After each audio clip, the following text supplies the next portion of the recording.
It's no use, Daniel. We haven't seen a living thing all morning.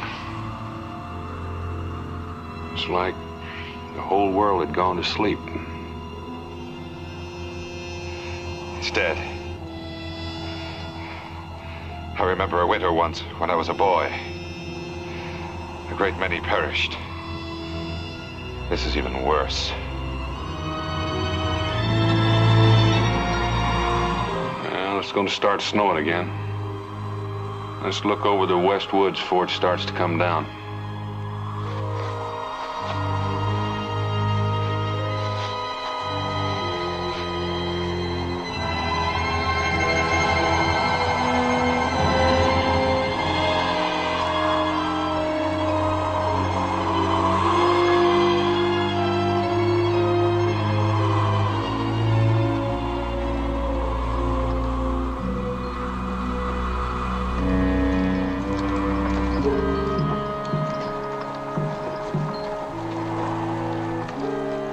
What do you want, Indian? We ask shelter in your cart from the gathering storm. My wife awaits the birth of our firstborn.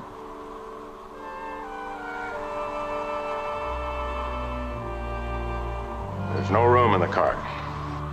This poor animal couldn't pull the extra weight anyway. Move out of the way. Get up.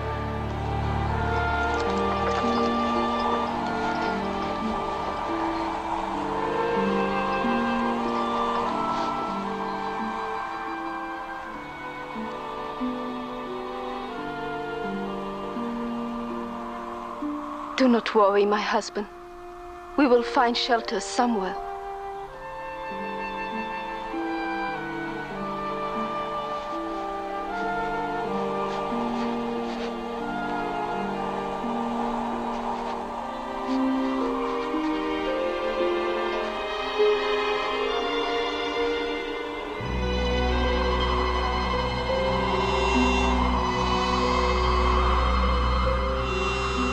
Howdy.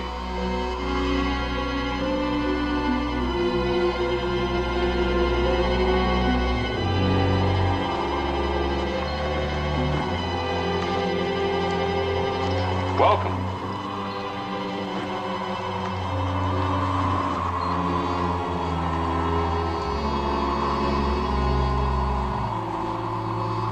I don't know where we're going to put all these people.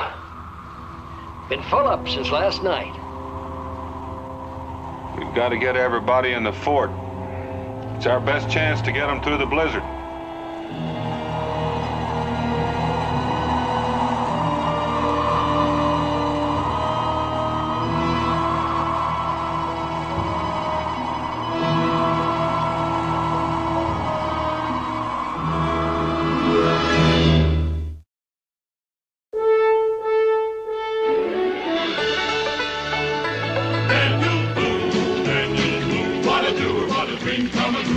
Daniel Boone. From a coonskin cap on the top of old Dan to the heel of his rawhide shoe, the rippin'est, roaring'est, fighting'est man the frontier ever knew. Daniel Boone was a man, yes, a big man, and he fought for America to make all Americans free. What a Boone, what a doer, what a dream come a truer was he.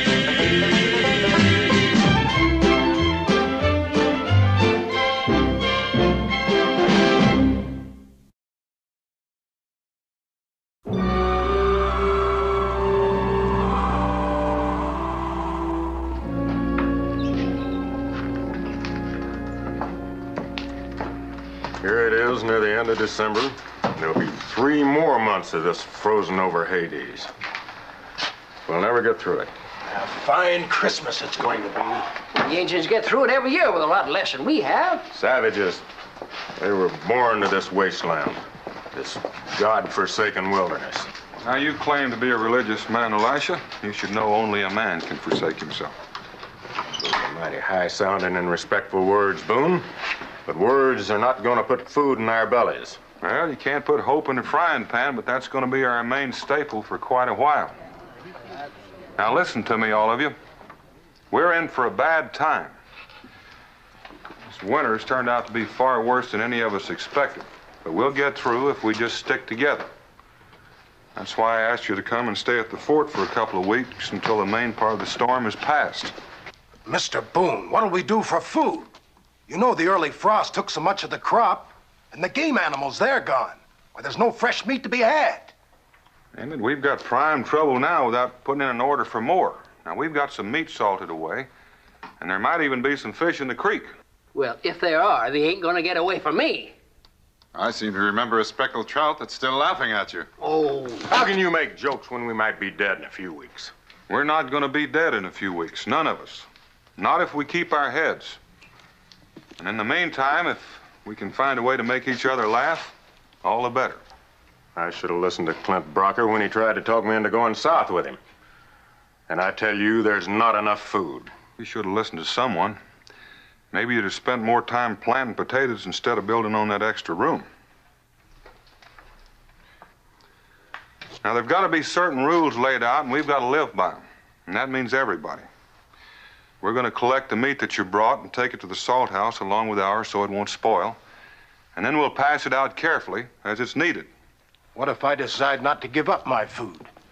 Well, as long as you're here, Emmett, you'll have to do as I say. But I've got a big family to feed. Everybody will get an equal share. Now, the women and children will stay in the tavern during the day while the men hunt whatever game is left. I've seen the game that's left. They're nothing but frozen carcasses buried under the snow. And we'll be buried with them if a miracle don't happen. Well, now, don't go breaking a hamstring. By rationing what we've got, we'll get by. Can you guarantee that, Boone? Daniel, got two Injuns out here want to talk to you. One of them's a squaw. She looks froze clear through. Bring them in. Come on.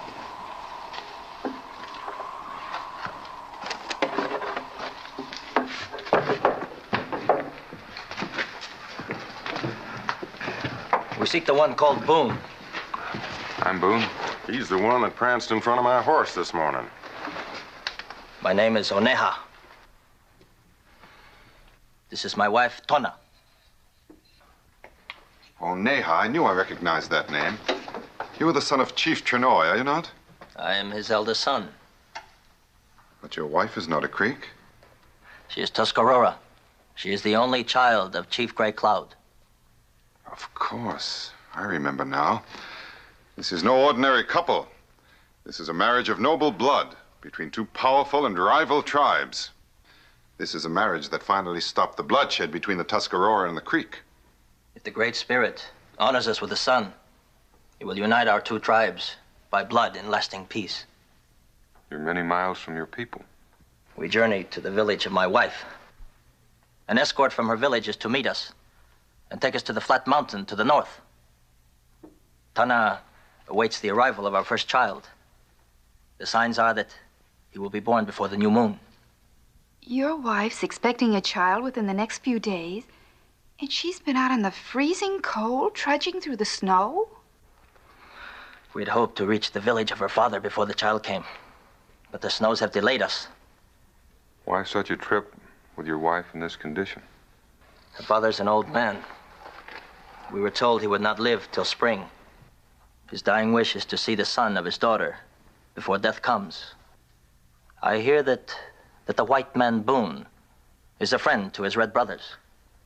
The sky darkens and fills with white ice. I ask shelter, not for myself, but for my wife and our child. There's no room here. But she's expecting a child. There's not enough room as it is. Cincinnatus, what about the storeroom? There ain't enough room left in there to let go with a good sneeze. About the only place that ain't filled with people is the powder house. The air in there's not fit to breathe. What about the animal shelter? Now, that might be fitting. At least they'd be out of the elements. Well, who's gonna feed them? The food supply is too low as it is. Well, 2 more miles won't make that much difference. Well, I don't agree. And I don't believe anyone else will. Wait a minute. It was a gray cloud that attacked my hunting party 2 years back. This girl's father. A lot of white men was killed in that raid. Well, now, that was 2 years ago. And as I recall, your party had no right to be in Gray Cloud's hunting grounds. And since then, a treaty has been signed and there's been no trouble. The blood of our own is on her head. We don't want that savage here. There's something to that. It's pretty risky. Well, I'm not going to turn out a woman expecting a child. Take her to shelter. I'll go with you.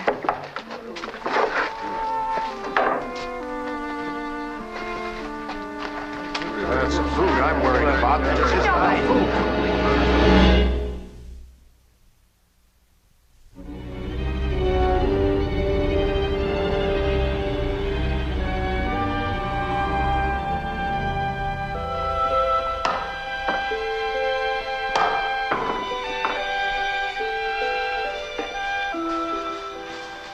Good morning, Mrs. Tully.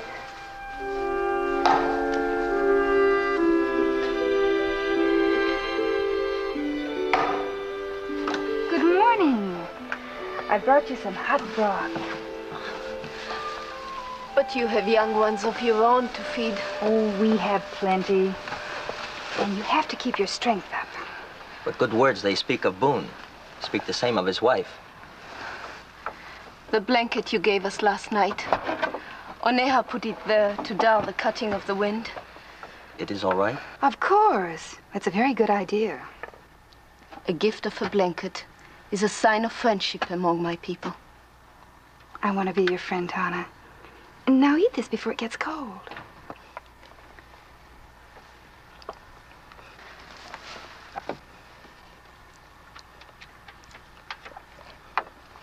Oneha.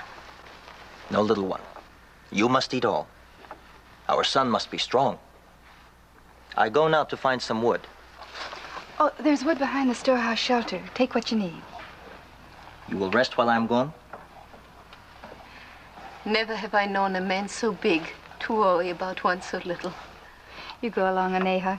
I'll stay with Tana till you get back. Thank you.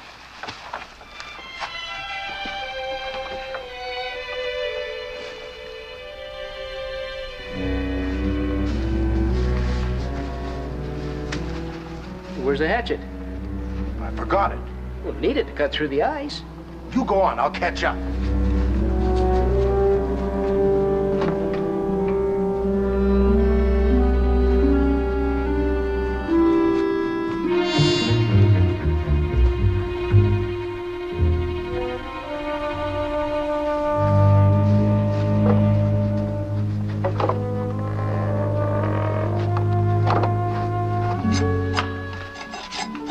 What are you making? A gift from my new son. Oh. I'll find something to make a pillow for you.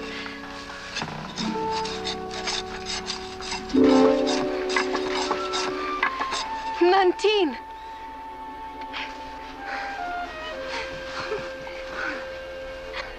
The Great Spirit honors you. Nantine, my cousin. It has been so many springs since we said goodbye.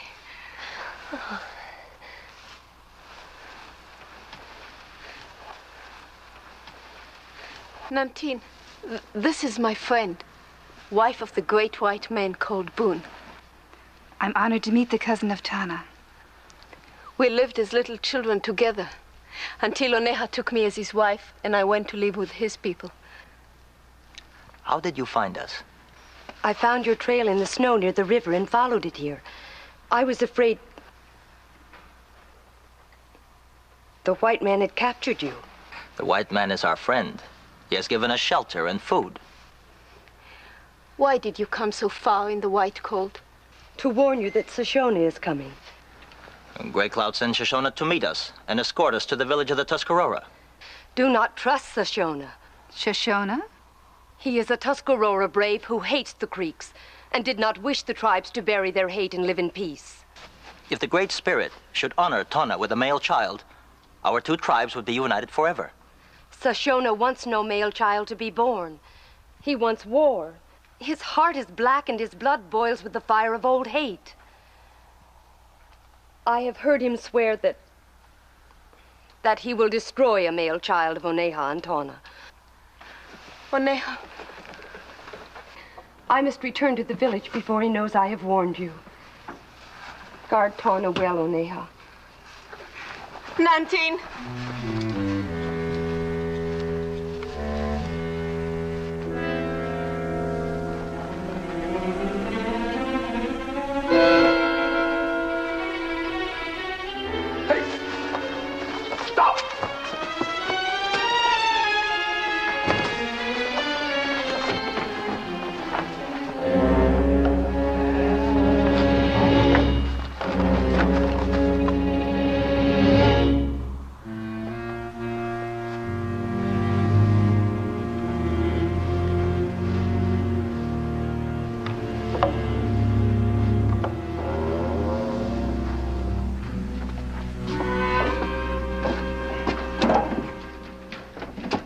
Doesn't seem to burn too well. It's good enough to dry itself out and give us a little comfort.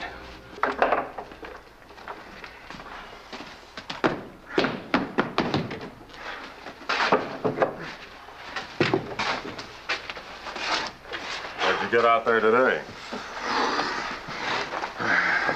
Squirrel, a bird, and 4 frozen feet. Not enough to choke a frog. Well, frogs are not a bad idea. We have to dig a few out of the banks. Well, frogs are good eating. Delicacy.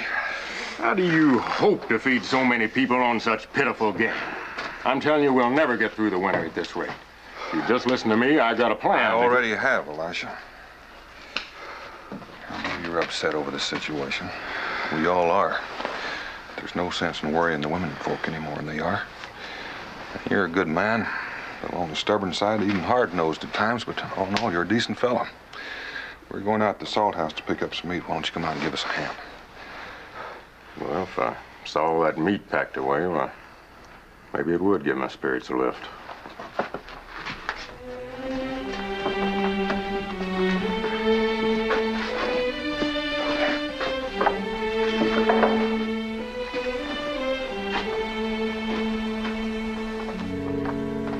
There's no doubt about it. Something's been chewing into this meat. And this piece. And this one. Look at it.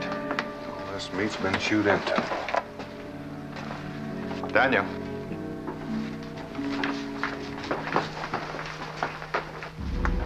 Dead raccoon. Well, how did he get in here? The door was locked. Must have been a loose board under the roof. It doesn't matter. The damage is done. The mouth. I saw it. What about the mouth? Raccoon died of white fever. White fever? It's a highly contagious disease carried by animals. Wiped out an entire Cherokee village not long ago. All this meat's gonna have to be destroyed and the salt house burned. Destroy the meat? We have no choice. It's contaminated, spoiled. We can't risk spreading the disease. What's worse, Boone? Dying of white fever or starvation?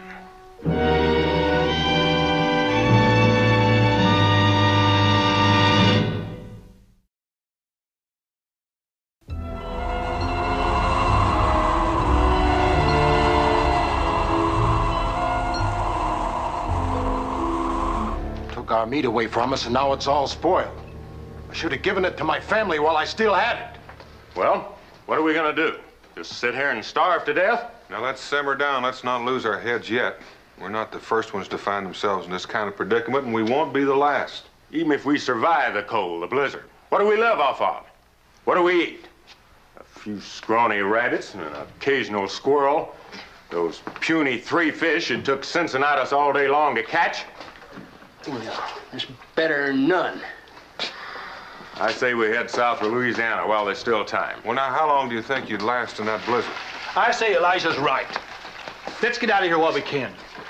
We'd be plumb out of our minds to try to get through that snow. Well, we'd be plumb out of our minds if we stay here. Look, I was confident enough in Dan Boone to come here, and I still have enough confidence in him to stay.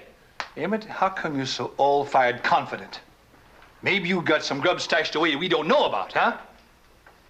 You accusing me of hoarding, Jeremy Kane? Maybe that's just what I'm a-doing. No!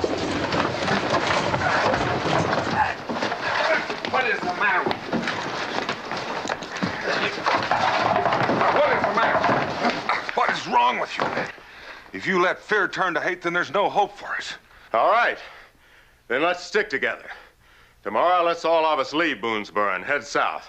And leave everything we've worked for? Working for something's one thing, dying for it's another. I told you nobody's gonna die. And another thing. How do we know those Indians you let in aren't part of some plot to trick us? What are you talking about? Tell him, Jeremy. Daniel, I saw an Indian sneaking out of the fort today. That was Nanteen. You knew about this, Becky? I'm sorry, Dan. I didn't have a chance to tell you. The girl was Tana's cousin, and she came to warn Tana. Well, she didn't have to sneak in. We let her in. She was probably afraid. Now, I want 6 of you men to start hunting. What's this about an Indian woman bringing a warning? What about that, Becky? Well, it seems the Tuscarora brave Shoshone isn't too happy about the news of the expected baby. Daniel, Shoshone obviously wants war with the Creeks. And Shoshone's on his way now to escort Oneha and Tana back to Chief Gray Cloud's village. The girl came to warn Tana not to trust Shoshone. You know what this means, Boone? On top of everything else, we can get mixed up in that Indian trouble. If this Shoshone finds out this Indian woman's here, he just might try to raid us. Gray Cloud won't attack this fort as long as his daughter is here. What does it take to prove to you we gotta get out of here? Daniel, we just have to. We ain't got enough to eat. Now this Indian thing? We'll get enough to eat if we have to hunt and fish and dig for 24 hours a day. Well, we've got 3 fishes now. We can get 3 loaves where you can bless them and we'll all eat. All we got left is hope and prayer. And I won't stand still for blasphemy. Now, it took all of us to build what we've got here, and it's going to take all of us to keep it. When we came here, this was a savage land, and we tamed it with our bare hands. We can't fight among ourselves. We can't let this land turn us into savages.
Dan, I've been expecting you for hours. Thought maybe I'd flush some rabbits. Didn't get a thing. Mingo's still out there.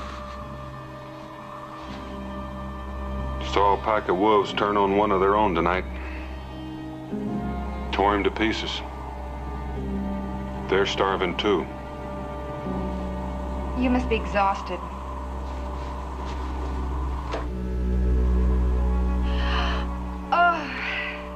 Oh, the fire's almost gone out. I had a terrible time getting the Robertson children to sleep and forgot to put more wood on. Oh, don't bother. We'll be going to bed soon. Oh, but I wanted to keep it going till you came home.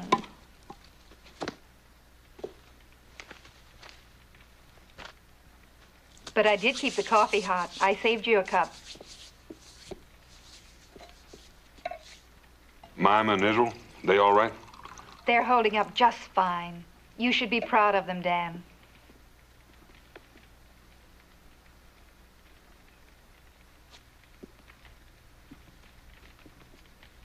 It's bad, Rebecca. Real bad.